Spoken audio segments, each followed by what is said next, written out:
안녕하세요. 여러분과 만나게 되기까지 얼마나 긴 시간이 걸렸는지 모릅니다. 마이크가 울려요.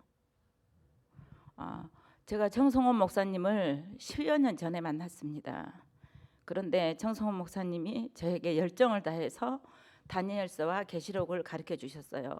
그런데 생각해 보니까 제가 30살 때 오치동에 살았는데 거기에 SDA 36 영어학원이 있어서 36 영어학원 교회를 나갔었습니다. 거기서 다니엘서와 계시록을 보았고 지금도 그 목사님을 찾아서 책을 돌려줘야 되는데 그게 저는 대쟁투 총선지도 몰랐고 빛을 전하는 사람들 루시퍼 이야기가 너무 재밌어서 그 책을 빌려갔는데 못 갖고 왔습니다. 지금도 제 책꽂이에 꼽아져 있어요. 볼 때마다 그 목사님을 생각하는데 아주 젊고 멋진 목사님이셨습니다. 근데 저는 어려서부터 교회에 다녔습니다. 제가 동명교회를 만난 지 10살 때 만나서 그전에는 전 천주교 집안에서 자랐어요.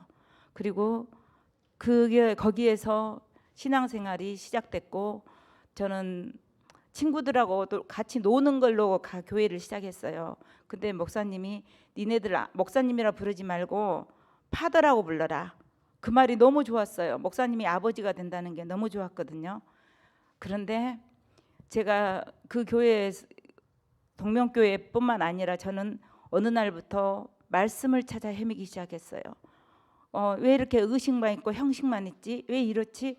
근데 대학도 미션 스쿨을 나왔습니다. 그래서 내 채플이 빵꾸 났어요. 그 졸업이 안 돼요. 근데 목사님이 저한테 뭐라고 하시냐면 교목 선생님, 교목 교수님이죠. 그분이 그때 엽기를 읽고 내 생각을 써와라. 그러면 내가 학점을 인정해주겠다.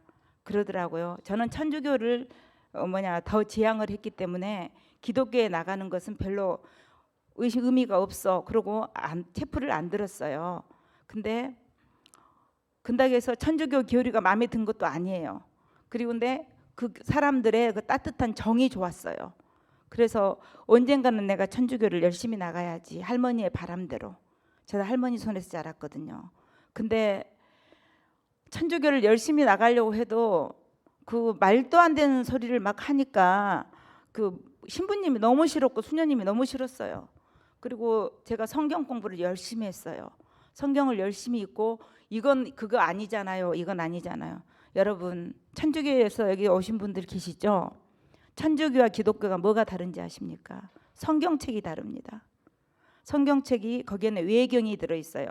우리는 66권이잖아요. 거기는 6권이 더 있습니다. 읽어보면 인간의 편지란 걸 금방 알 수 있어요. 그리고 성령의 가뭄으로 쓴 건 또 달라요. 그래서 저는 이제 어떻게 하면 제가 만화 영화를 많이 봐서 그러는지 가끔 제가 메텔이 되는 거예요. 은하철도 999에 영혼을 찾아서 떠나는 생명을 찾아 떠나는 메텔이 되가 있었어요. 그런데 제가 이렇게 찾다가 안 되겠다. 나는 신학대학 갈 거야. 그래서 신학대학에 입학을 합니다.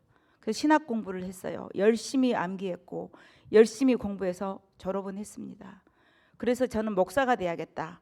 그래서 지금 세상에 기독교의 목사가 아닌 정말 똑바로 하나님 말씀을 전하는 목사가 돼야겠다.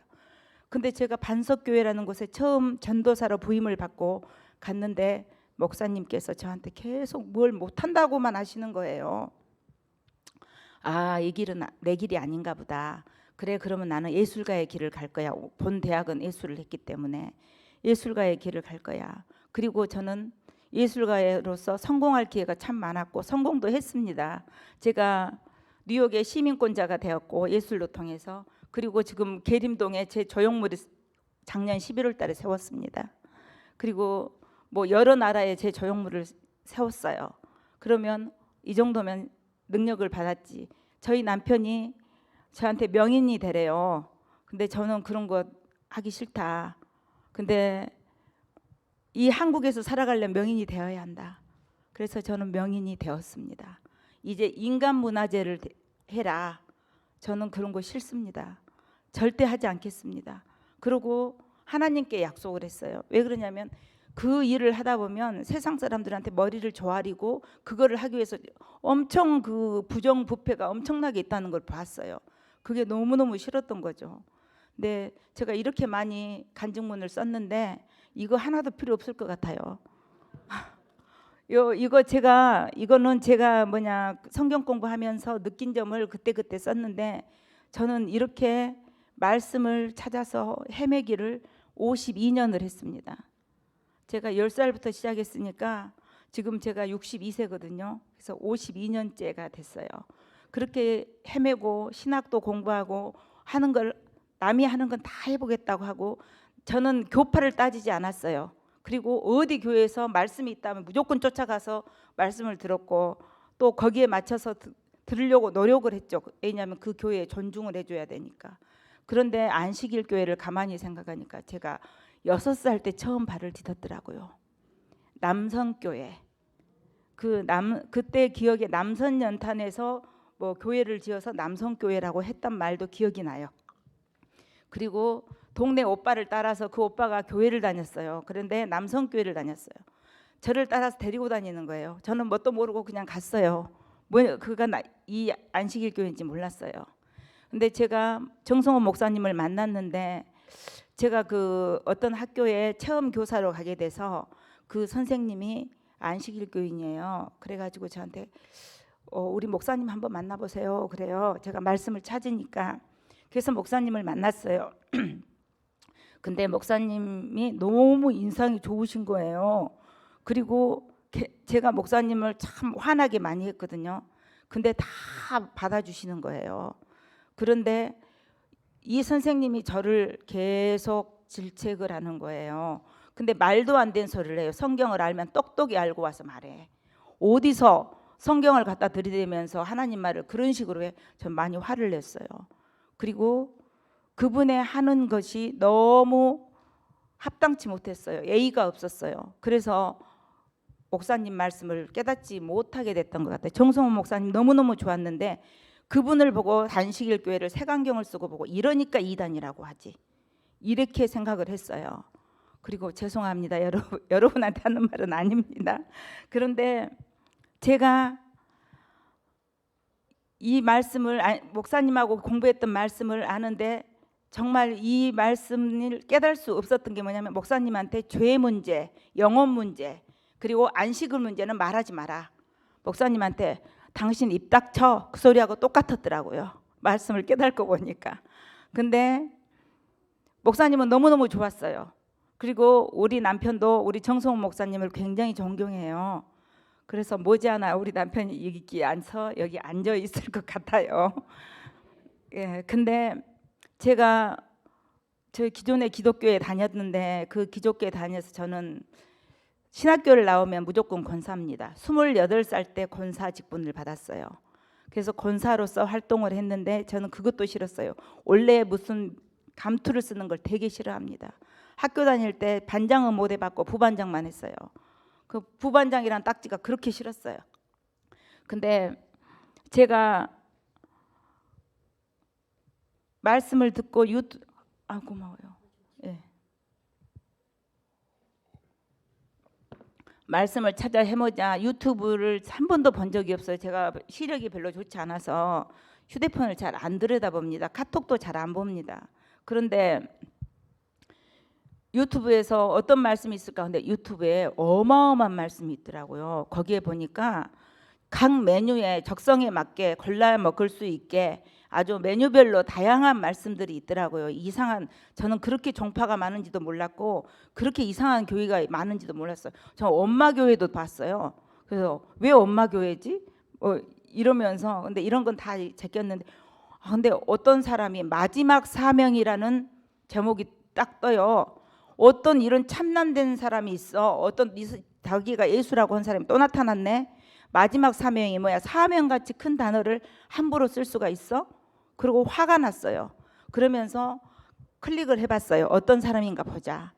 봤는데 앤드류 강이라는 이름도 마음에 안 들었어요. 한국에서 무슨 자기가 영어 이름을 쓰는 거야. 그리고 앤드류 강 목사님 말씀을 듣기 시작했어요. 근데 어머, 이게 뭐지? 정신이 번쩍 드는 거예요. 제가 찾고자 하는 말씀이었어요. 또 듣고 또 듣고 근데 들을 때마다 바이블 칼리지 말씀하시는 거예요.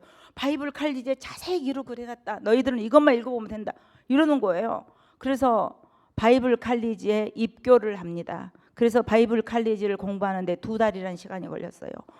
읽고 또 읽었어요. 그리고 듣고 또 들었어요. 나중에는 제가 해결이 안 돼서 저희 남편에게 여보 당신도 들어봐. 나는 내 머리는 도저히 이해가 안 되고 화가 나 죽겠어. 그랬더니 남편이 듣고 이 양반이 참 말을 함부로 하네 그러더라고요. 근데 아니 함부로 한 것 같지 않아. 분명히 성경적이야. 그리고 저는 성경과 하나하나 대조해 보기 시작했어요. 그런데 성경에 진리가 있기 때문에 근데 저는 느낀 게 뭐냐면 그걸 듣고 보는 게 진짜 사도 바울이 사울일 때 다메섹 선상에서 예수님을 만난 같이 제 눈에서 비늘이 떨어진 거예요. 안식일을 깨달았어요. 안식일에 복주사 축복하시고 인을 치셨다는 말에 깜짝 놀랐어요. 저희는 안식일을 거룩히 지내란 말은 알아요. 그러나 우리는 안식일이 주일이나 안식일이나 똑같지 주일을 거룩히 지내라 십계명이 그렇게 변개됐어요. 그래서 주일을 거룩히 지내는데 가만히 생각하는데 제가 또 깨달은 게 뭐냐면 안식일을 거룩히 지내라 하는데 안식일을 저는 거룩히 지내려고 노력을 했어요. 왜 그러냐면 어려서부터 안식일 소리를 들었거든요. 그리고 제 주변에는 여러분도 아실 만한 이름들이 많을 거예요. 제 주변에 저를 사랑하시는 분들이 안식일 교인들이 대다수입니다. 그리고 저한테 계속 소책자를 보내주시고 뭐 건강 그 책자도 보내주시고 또 대쟁투 총소도 주시고 뭐 그랬었어요. 그런데 제가 한 사람으로 인하여 그 모든 걸 다 쓰레기통으로 넣었어요. 그래서 우리가 참 말을 할 때 중요하구나 이러면서 근데 여기에는 이유가 있었어요. 제가 만약에 10년 전에 왔으면 저는 분명히 와서 선생 노릇했을 거예요. 그래서 저를 하나님이 끌고 다니면서 가르치셨구나. 근데 안식일을 깨닫고 나니까 그동안 알았던 성경 말씀이 굴비 역대기 엮어가지고 파워로 작용하는 거예요. 그래서 제가 놀랬던 거 뭐냐면 저는 온죄 복음 하에 영혼 불멸 하에 있었어요. 그런데 영혼 멸절이더라고요. 그게 이해가 안 됐거든요. 거기에서 제일 화가 났었거든요. 제가 영혼 멸절이 되니까 남편한테 이제 제가 깨달은 걸 설명을 하니까 남편도 그걸 깨달았어요. 아, 영혼 멸절이 맞는 말이다. 우리가 뭐 그리 길면 100년 사는데 거기서 잠자는 시간 40년, 50년 빼면 50년밖에 안 되는데 영원한 불못에 우리를 던지겠느냐.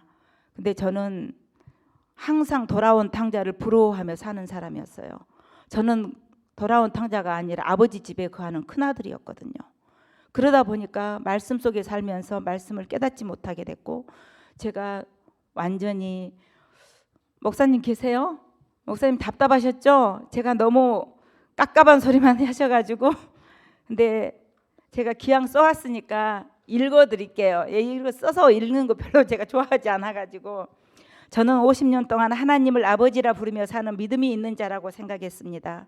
어렸을 때부터 교회에 열심히 다녔고 성경을 여러 번 읽었습니다. 주님을 영접하고 믿으면 구원받는다고 하는데 제 신앙은 괴롭기만 했습니다. 구원의 경험은 어떻게 이루어지는지 몰랐고 성경은 거듭나야 한다고 말하고 의롭게 돼야 한다고 하는데 저는 그것이 어떤 것인 줄 몰랐습니다. 교회를 다니며 기도하는 방법을 배웠고 교회 활동 열심히 하고 복음을 전하며 목사님들과 교인들의 기대에 어긋나지 않게 살았습니다. 그러나 죄를 어떻게 버리는 줄 모르고 의롭게 됨이 무엇인지도 모르는 채 열심히 교회만 다녔습니다. 신앙을 잘하고 싶어 열심히 성경 공부하여 다른 교회에서도 성경 강연을 한다고 하면 찾아가 열심히 말씀을 찾으며 살펴보았습니다. 말씀은 많이 알았지만 믿음으로 의롭게 되는 경험, 거듭남의 경험, 회개의 경험, 성화에 대한 경험에 대한 설교를 주시지 않았습니다. 그래서 제 마음은 항상 말씀에 갈망하며 목마름에 미칠 지경에 이르게 되었죠.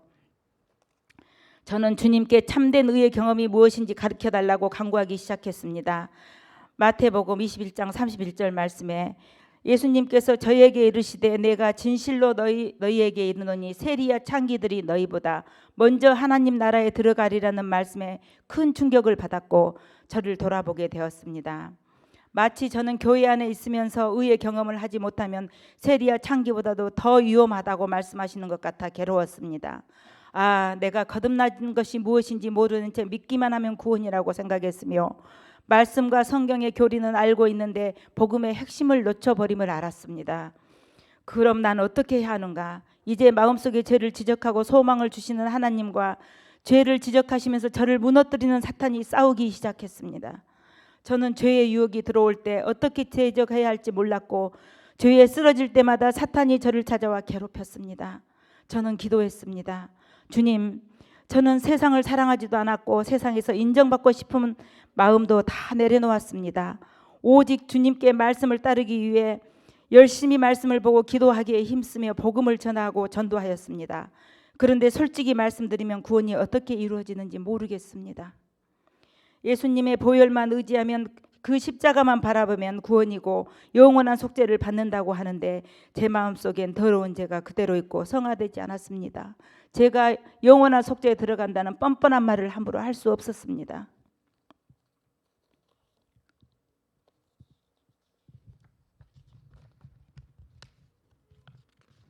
주님, 너무 괴롭습니다. 저는 구원받기 원하옵니다. 제가 참된 의의 경험이 무엇인지 이해하게 도와주시옵소서. 성령 하나님께서 제 마음을 여셔서 의의 경험을 주시옵소서. 필요하다면 저의 남은 생애를 다 바쳐서 따라가겠습니다. 주여, 저는 하늘 예루살렘 성에 들어가기를 원합니다. 드디어 성령 하나님께서 제 기도를 들으시고 저를 찾아오셔서 진리의 말씀을 주셨습니다. 아멘. 유튜브에서 마지막 사명의 바이블 칼리지를 공부하면서 저는 빛으로 다가가기 시작했고 조그맣고 희미한 빛이 점점 환해져 오며 제 마음에서는 기쁨의 샘이 솟듯 매일매일 진리의 말씀의 생명의 솜이 솟아났습니다. 하나님께서 마지막 시대를 사는 우리를 위해 세우신 기별자임에 틀림없었습니다. 저는 마지막 사명 유튜브 채널에서 바이블 칼리지를 공부하면서 이해되지 않은 것은 듣고 또 들으며 성경 말씀을 얘기하기까지 공부하게 되었습니다. 바이블 칼리지는 다니엘서와 계시록 예언뿐 아니라 안식일의 놀라운 말씀을 듣게 되었습니다. 안식일을 복주사 축복하시고 인치신 하나님의 섭리를 깨닫게 되었습니다. 너희는 안식일을 기억하여 거룩히 지키라 라는 말씀을 계명을 주일을 거룩히 지키라고 배웠기에 놀라움은 더욱 커졌습니다. 사도 바울이 다메섹 길에서 눈에서 비늘이 떨어진과 같이 제 눈에서 비늘이 떨어지는 순간이었습니다. 바이블 칼리지를 공부를 마치고 나니 주님께 매달리는 간절함으로 기도하게 되었고 이전에 제 마음에 죄된 것을 놓고 기도하지 않았지만 진짜 문제 저의 마음속에 죄를 놓고 기도하게 되었습니다. 신앙을 시작할 때부터 드려야 하는 이 기도가 52년의 긴 세월이 지나서야 참된 회개로 나오게 되었고 주님께 궁금한 것을 묻기 시작했습니다. 무섭고 두려운 존재의 하나님 아버지가 마치 다정한 친정아버지 같았습니다.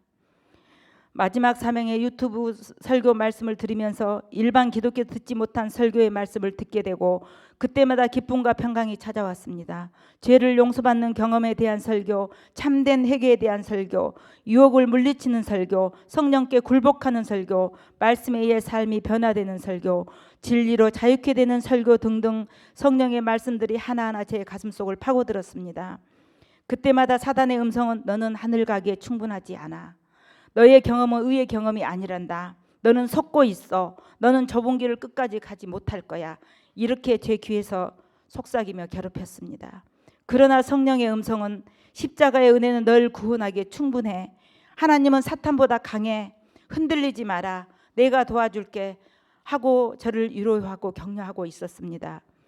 요한복음 14장 26절로 27절 말씀에 보혜사 곧 아버지께서 내 이름으로 보내실 성령 그가 너희에게 모든 것을 가르치시고 내가 너희에게 말한 모든 것을 생각나게 하시리라.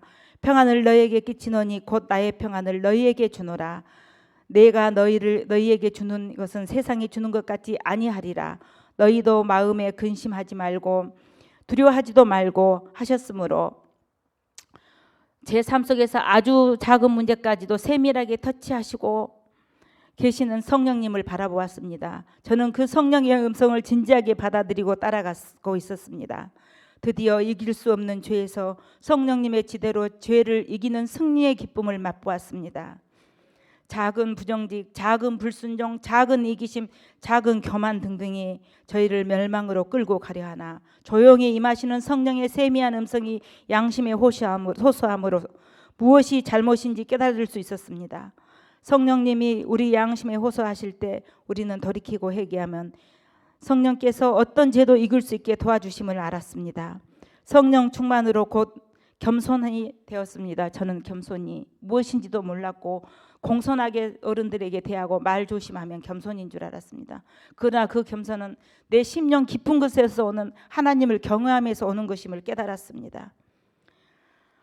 고린도후서 12장 2절 모든 성도 중에서 지극히 작은 자보다 더 작은 나라는 말씀에 저는 뛸 듯이 기뻤습니다.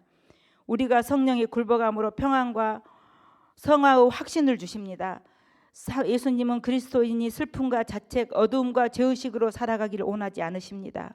완전한 굴복, 완전한 순종이 완전한 평강을 가져다 줌을 느꼈습니다. 이제 저는 예수님의 은혜의 빚진 자의 심령으로 하늘 가는 나그네로 살아가고자 다짐합니다. 제가 이 큰 은혜를 50년 만에 깨닫고 어디에서 예배 드려야 할지 마지막 사명의 앤드류강 목사님께 물었습니다. 목사님은 가까운 제7일 안식일 예수 재림교회에 가서 예배 드리세요. 죄송합니다. 하셔서 제가 평소에 알고 지낸 정성원 목사님 계신 이 빛겨울교회를 찾아오게 되었습니다. 기존 기독교에서 권사라는 중직을 맡았지만 이제는 갓 태어난 어린아이랍니다. 성도 여러분께서 저의 걸음걸음을 잡아주시고 항상 북돋아 주시고 가르쳐 주시기를 부탁드립니다. 재림교회는 하늘로 가는 한 줄기의 빛이 있는 교회임을 확실히 알게 되었습니다. 이 빛이 우리를 남은 무리로 새 예루살렘 성으로 인도하고 계심을 주님께 감사드립니다. 하늘 아버지, 저를 위해 기별자를 보내주시고 인도하여 주심에 감사드립니다. 저를 만나주시고 하늘 성도의 하늘 도성의 소망을 가지고 받은 구원을 잃어버리지 않고 예수님의 성품을 달아가는 생애를 살아가겠습니다. 저는 한 번 받으면 영원한 구원이라 알았기에 구원이 잊어버린다는 말에 너무 놀라서 그 말이 맞아. 그래서 내가 이렇게 두려웠던 거야. 그렇게 깨달았습니다. 여러분, 제가 산을 성도 간 때까지 제 동무가 되어 주시겠습니까? 감사합니다.